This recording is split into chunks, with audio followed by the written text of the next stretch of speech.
మా ప్రభు నేసుకిస్తున్నామన్న మీ అందరికీ నా శుభవందనండి. ఈరోజు దేవుని వాగ్దానము నిర్గమాకాండము 15వ అధ్యాయము 26వ వచనము. మీ దేవుడైన యెహోవా వాక్కును శ్రద్ధగా విని ఆయన దృష్టికి న్యాయమైన చేసి ఆయన ఆజ్ఞలను విధేయులై ఆయన కట్టడలన్నిటిని అనుసరించి నడిచినలా నేను ఐగుప్తీయులకు కలుగజేసిన రోగంలో ఏది మీకు రానివ్వను, నిన్ను స్వస్థపరిచే యెహోవా నేనే అనే వాగ్దానం ఇచ్చారంటే పరిశుద్ధాత్మని అర్ధరాత్రి లేసి ప్రార్థన చేసి స్తుతులు చెల్లించి మళ్ళీ ప్రార్థన చేసి దేవుడు అన్నప్పుడు దేవుడి వాగ్దానం చేయించారు. వెంటనే స్టేటస్ పెట్టినాను చూడండి ఇక్కడ.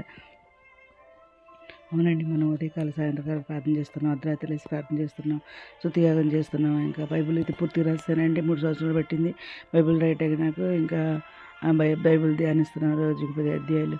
ఇంకా మనం మరి దేవునికి దగ్గరగా ఉన్నాం కాబట్టి ఆయన రక్తం కడగబడి ఆయన బిడ్డలుగా అయ్యాం కాబట్టి ఆయన మనల్ని స్వస్థపరిచే యెహోవా అయి ఉన్నారన్నమాట. ఆయన పొందబడితే మనకు స్వస్థ కలిగించే దేవుడు అయ్యి ఉన్నారన్నమాట. ఆయన రక్తంలో మనల్ని ఎప్పుడైతే ఇక్కడికి అప్పుడే మనం ఆయన బిడ్డలు అయ్యామన్నమాట.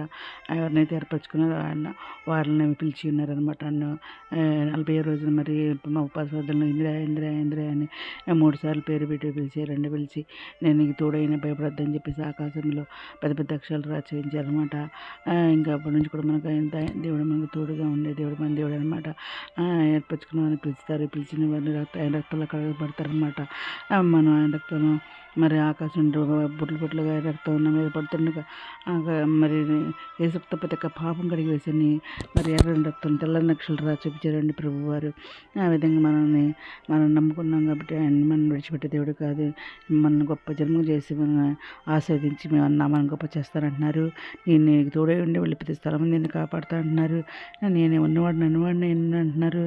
నేను స్వస్థపరిచే యెహోవా నేనే అంటున్నారు. మీలో మరి 500 మంది తరుపుతారు, 100 మంది 10,000 మంది తరుపుతారు అని అంటున్నారు.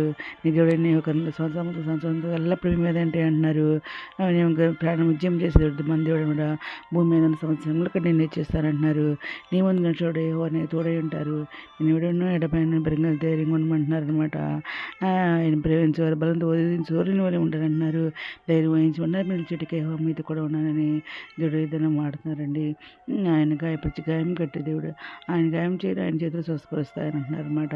గ్రహింపుని గొప్ప కార్యాలు ఆయన చేస్తారనమాట. ఆయన సహాయం వల్ల మన సైన్యాన్ని జయించగలం అనమాట. మన దేవుని సహాయం వల్ల ప్రాకారం దాటింపగలు చేసే దేవుడు మన దేవుడు అనమాట. మన కోరిక సిద్ధం చేసి మన ఆలోచన యావత్తు సఫలపరుస్తారని మాట్లాడుతున్నారు. ప్రార్థనని సఫలపరుస్తారని ఏదైనా మాట్లాడుతున్నారు. ఏదైనా అందరి చేతులు లేవాలని కోరుకుంటూ ఈరోజు మనం ప్రార్థన చేసుకున్నాం. మహోన్నత సరస్వతిమంత్ర ఘనమైన నామనికి స్థుతిస్తున్నాం తండ్రి. 8 ప్రపంచ ప్రతి ఒక్క పిండి పేరు న్యాయం చేసుకోండి. ఆయన ప్రతి ఒక్క బిడ్డ అసలు తట్టిండి అక్కడ తెచ్చిన కోరికలు వచ్చండి. చండి బిడ్డలు మంచి గుడి దయచేయండి. నిరుద్యోగులు దిగులు దయచేయండి. ఆదిపస్తుల కొరకు ఆర్థిక సాయం తెచ్చండి.